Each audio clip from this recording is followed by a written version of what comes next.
बिजली की कड़क और बादलों की गरज से मिलकर एमाइनो एसिड का निर्माण किया। प्राय 350 करोड़ वर्ष पहले प्रथम एक कोशिकीय जीव की रचना। लगभग 280 करोड़ वर्ष पहले स्टोमैटोलाइट के प्रकाश संश्लेषण के बाद वायुमंडल में ऑक्सीजन के स्तर में निरंतर वृद्धि से 120 करोड़ वर्ष पहले एक से अधिक न्यूक्लियस वाले बहुकोशिकीय जीव का जन्म हुआ। इस क्रमिक विकास से ही प्लैटफॉर्म, जेलीफिश, स्टारफिश, नॉटिलॉइड से सागर की किनारे वाले और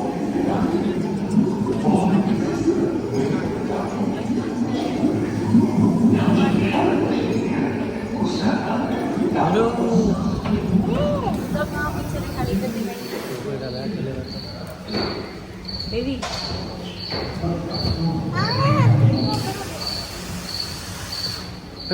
लगभग 35 करोड़ वर्ष पहले धरती पर पेड़ पौधों का जन्म हुआ, जो बढ़ते गए और घने जंगलों में बदल गए।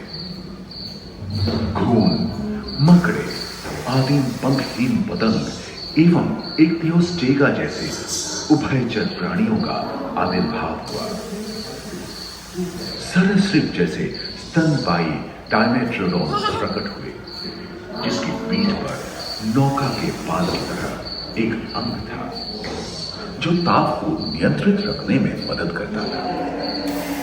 सरीसृप की तरह ही एक अन्य स्तनपायी प्राणी साइनोनेथस इन दिनों काफी प्रभावशाली हो उठा था। इसकी विशेषताएं कुत्ते से बहुत मिलती थी।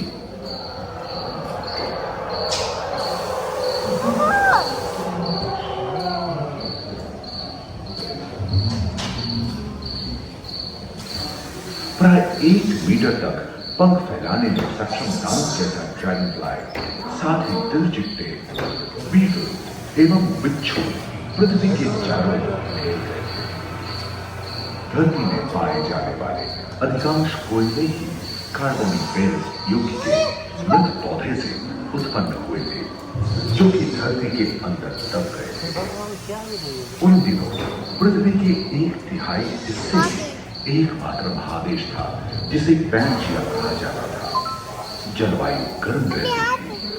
भूभाग पर प्रागैतिहासिक सरीसृपों का ही शासन था, जिन्होंने शुष्क जलवायु के साथ खुद को ढाल दिया था।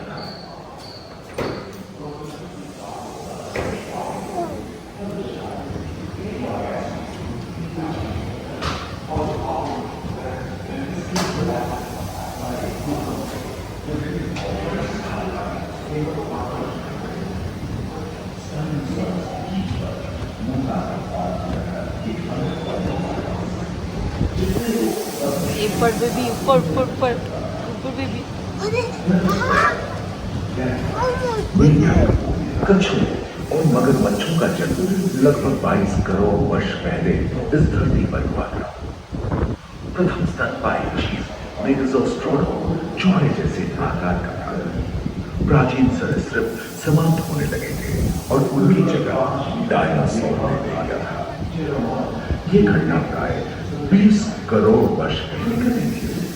डायनासोर विभिन्न आकार एवं माप के थे और धरती के कोने कोने में फैल गए थे एवं जलवायु के अनुकूल खुद को ढाल दिया था। इनमें से कुछ लोग गिलहरी की तरह हल्के फुल्के थे और कुछ 15 पूर्ण वयस्क हाथियों जितने भारी थे।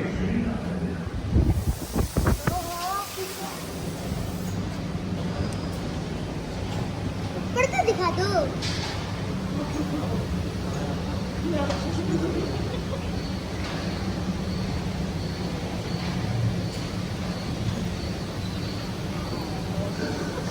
कुछ 4 पैरों से चलते थे, तो सियालोफाइसिस 2 पैर वाले डायनासोर थे।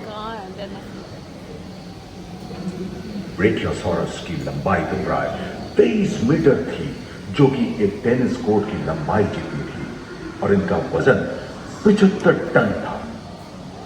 सरीसृप आकाश और सागर में भी छा गए थे। प्लियोसारस समुद्र में रहते थे। सबसे प्राचीन उड़न सरीसृप यूडीमॉर्फोडॉन हवा में उड़ते थे। इन्हीं दिनों प्रथम पक्षी आर्कियोप्टेरॉक्स का उदय हुआ। तो लाइट बंद करो।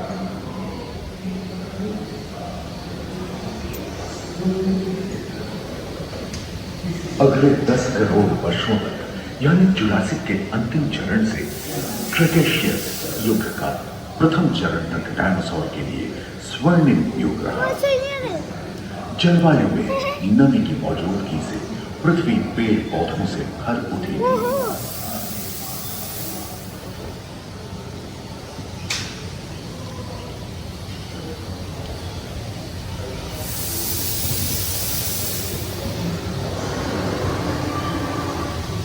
पैंजिया खंडित होने के कारण भारत एशिया की ओर खिसकने लगा था। महादेशीय प्लेटों में हलचल होने से ज्वालामुखी के रूप में लावा निकल रही थी।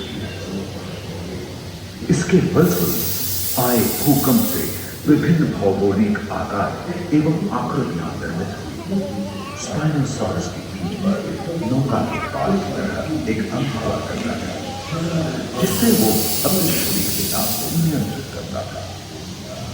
वेलोसिराप्टर, गैंडोराइटस एवं ओविराप्टर जैसे छोटे डायनासोर को ओलिंपिक के तेज धावकों की तरह दौड़ सकते थे। पैरासाउरोलॉपस और कोरिथोसॉरस के सिर पर कलगी होती थी। करीबन 5 मीटर लंबे पंख वाले टेरोनोडॉन उड़ने एवं फिसलने में पाए थे। सुनने में विचित्र लगे, पर अधिकांश डायनासोर जैसे कि ट्राइसेराटोप्स और एंकिलोसॉरस शाकाहारी थे।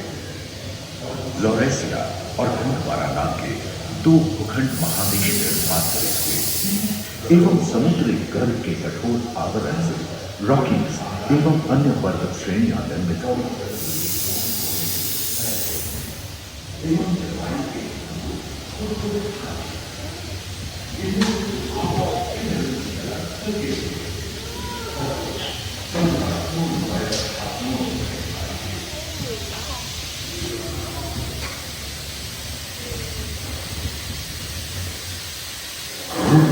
के बाद आबवा में उष्णता बनी रही, परंतु नदियां सूखने लगी थी एवं जंगल कम होने लगे थे।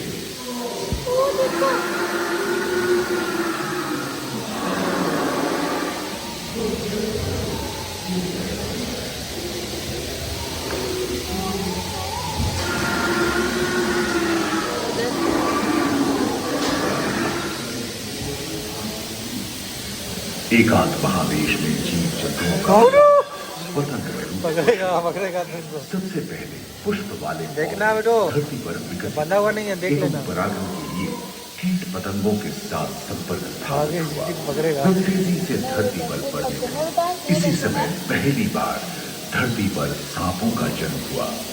डायनासोर में सबसे भयंकर था टिरानोसॉरस रेक्स। भूस्थल पर इसका ही राज चलता था। यह प्राय 12 मीटर लंबा यानी 2 मंजिला मकान के आकार का था।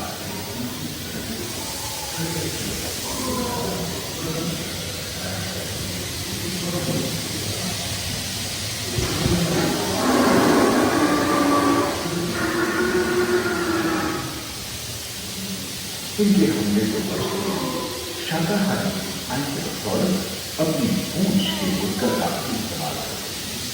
सभी डायनासोर प्राय 6 करोड़ वर्ष पहले विलुप्त हो चुके थे। एक अनुमान के अनुसार एक बहुत बड़ी कृतिका पृथ्वी से जा टकराई, जिसके फलस्वरूप उत्पन्न धूल के विशाल वेग में हजारों वर्षों तक सूरज की किरणों को धरती पर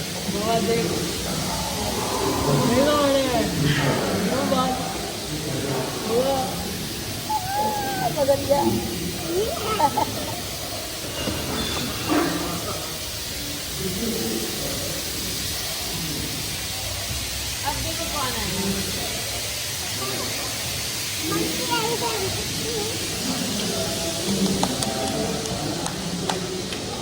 मंकी है ये कौन है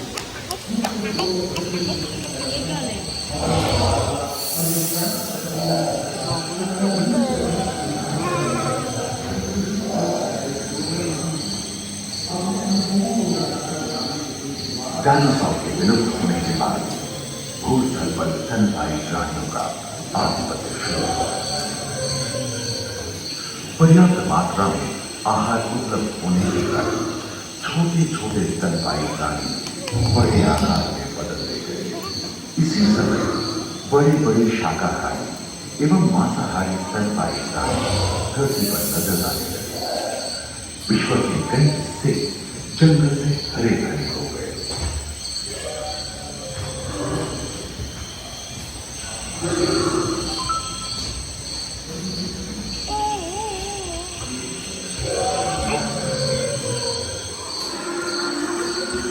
हाथी के पूर्वज डायनोथेरियम और घोड़े के पूर्वज यूहिपस की उत्पत्ति हुई, जो आज के हाथी और घोड़े में रूपांतरित हुए।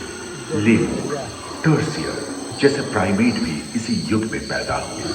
खोखली अस्थियों वाली आज के दिनों की पक्षी इन्हीं दिनों जन्मे थे।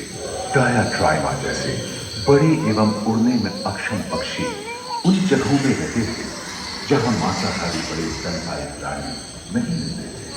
कीट एवं बंदरों का जन्म लगभग 1 करोड़ वर्ष पहले हुआ। इस समय आदि मनुष्यों का आविर्भाव हुआ। जलवायु में शीतलता आने एवं ध्रुवों पर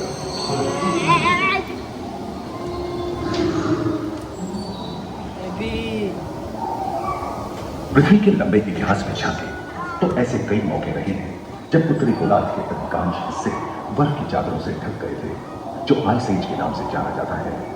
हम आज ऐसे ही एक आइस एज में रह रहे हैं जो 20 लाख वर्ष पहले शुरू हुआ था। रोएदार गैंगे, रोएदार स्तनपायी और कस्तूरी कायों ने अपने शरीर के रोमों की सहायता से शीतल जलवायु के साथ तालमेल बैठा लिया था। पुष्ट गुंबद आकार के खोलनुमा ग्लाइकोडोरॉन जैसे विशाल आर्madillo भी उन दिनों मौजूद थे। सिल्वर टूथ वाले बाघ और विशाल सिंग वाले हिरन जंगल में शान से विचरण करते थे। संभवतः सामने के दांत से मांस को चीरने फाड़ने में हुई अड़चन के कारण यह समय के साथ विलुप्त हो गए। वहीं दानव आकार के हिरन हिंसक जानवरों से बचने के लिए तेजी से नहीं भाग सकते थे। फलस्वरूप वे भी ओझल होने गए। इस समय से ही आधुनिक मानव का क्रमिक विकास शुरू हुआ और विशालकाय स्तनपायी प्राणी धीरे धीरे विलुप्त होने लगी।